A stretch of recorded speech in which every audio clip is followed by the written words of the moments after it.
ইতিমধ্যেই আমরা জানতে পেরে গেছি বরবাদ ছবিটার সঙ্গে এই ঈদেই মুক্তি পেতে চলেছে অন্তরাত্মা বলে যেই সিনেমাটা 2021 সালে নির্মিত হয়েছিল লকডাউনের পরে। সেই সিনেমাটারও অলরেডি আনকাট সার্টিফিকেট হয়ে গেছে এবং এই সিনেমারও রিলিজ এই রোজার ঈদে।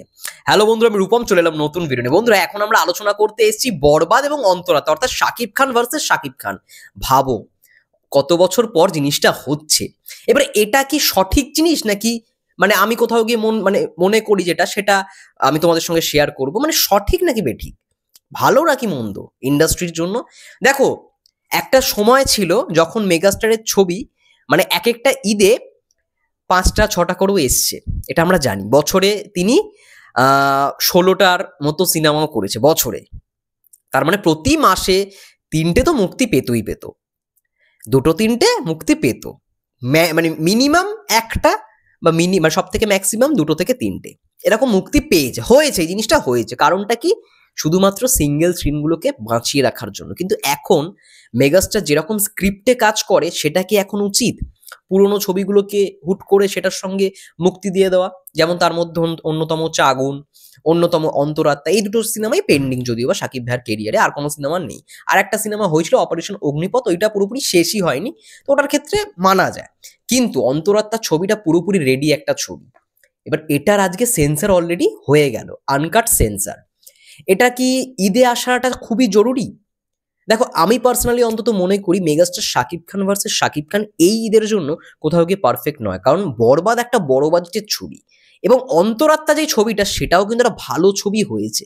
কারণ পুরো ছবিটা যদিও বা বাংলাদেশে শুট হয়েছে, মিউজিক ডিরেক্টর যিনি রয়েছেন তিনি হচ্ছেন আমাদের এইখানকার কলকাতা থেকে ইন্দ্রদীপ দাশগুপ্ত। অসাধারণ গান হয়েছে সিনেমাটার মধ্যে। এবার এখন যদি অন্তরাত্মা ছবির কিছু প্রমোশনাল কন্টেন্ট হিসেবে গানকে লঞ্চ করে দেওয়া হয় বা গানগুলোকে যদি আপলোড করা হয় প্রোডাকশন টিমের পক্ষ থেকে, হয়তো হতেও পারে বরবাদের রেশটা কমে গেল, অন্তরাত্মার রেশটা বেড়ে গেল। এটা হতেই পারে, না হওয়ার কিছু নেই। একদম লজিক্যাল জিনিসই তোমাদের সামনে প্রেজেন্ট করছি, এটা হতেই পারে। তো আমরা কখনোই চাইবো না যে বরবাদের মতো এত বড় ছবি, যেখানে একজন নতুন প্রডিউসার তিনি এত টাকা লগ্নি করেছেন, সেই ছবিটার খারাপ হোক। এবং অন্তরাত্মা ছবির যিনি প্রডিউসার তার অনেক বড় একটা মানে প্রোডাকশন টিম, তার সিনেমা হলও রয়েছে। এবং আমি জানি না কেন এত তাড়াতাড়ি সার্টিফিকেশন করা হলো বা এখনই এই টাইমেই কেন সার্টিফিকেশন করা হলো, আমার কাছে কোনো আইডিয়া নেই, ঠিক আছে। কিন্তু এটা আমি বলতে পারি, এই ছবিটা এখন না আসাটাই উচিত। মানে অন্তরাত্মা যে ছবিটা, দর্শনা বণিক এবং Shakib Khan for the first time, এই ছবিটা এই ঈদে না আসাটাই উচিত। কারণগুলো আমি একটু বলি। সব থেকে প্রথমত কারণ যেটা বললাম, যে দুটো ভালো কন্টেন্ট যখন আসবে না, এটা হতেই পারে ব্যবসাটা না কোথাও গিয়ে ডিভাইড হয়ে যেতে পারে। বরবাদ দেখবি, বরবাদ শাকিবিয়ানরা দেখবি, বা কিছু দর্শক হয়তো এমন থাকবে যাদের সিনেমা হলে হয়তো বরবাদ আসেনি, অন্তরাত্মা নিয়ে চলে এসছে, তারা তখন অন্তরাত্মাই দেখলো। তো সিনেমার ব্যবসাটা কোথাও গিয়ে ভাগাভাগি হয়ে যাবে, এটা একটা কারণ। 2 নম্বর কারণ, এখন এই যে আমরা সবাই বরবাদ নিয়ে কথা বলছি, অন্তরাত্মার কিছু চলে আসলে অন্তরাত্মা নিয়ে সবাই কথা বলতে শুরু করে দেবে। এটা কোথাও গিয়ে কিন্তু বরবাদের পক্ষে খারাপ জিনিস। মানে বরবাদের রেসটা কোথাও গিয়ে কমে যাবে যদি অন্তরাত্মা আসে। কারণটা কি? অন্তরাত্মাও কিন্তু ভালো একটা কন্টেন্ট। তো এটা আমি অবশ্যই মনে করি বরবাদের সঙ্গে অন্তরাত্মা একেবারেই রিলিজের এখন কোনো প্রয়োজন নেই।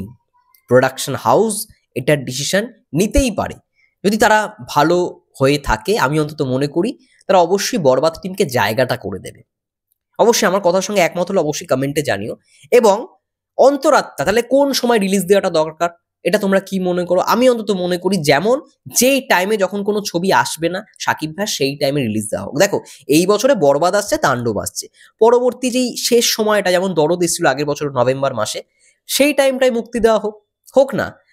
আমরা জানি তাণ্ডব এই তুফানের ফার্স্ট ডে ওপেনিং ব্রেক করে দিয়েছিল দরদ, সেটার ব্রেক করতে চলেছে বরবাদ, ঠিক আছে।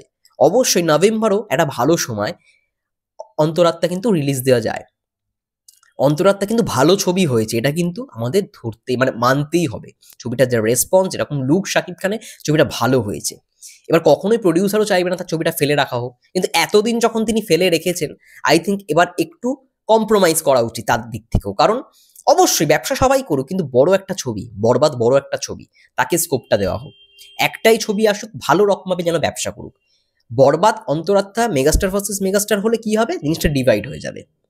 বরবাদ যেটা করতে পারতো একা, সেটা পুরোপুরি ডিভাইড হবে বরবাদ প্লাস অন্তরাত্মা মিলিয়ে। তো ফলে কি হচ্ছে, দর্শকটাও ভাগাভাগি হয়ে যাচ্ছে। এবং অন্তরাত্মার কিন্তু মানে চান্সও খুব কম সেই রকম রেসপন্স করা।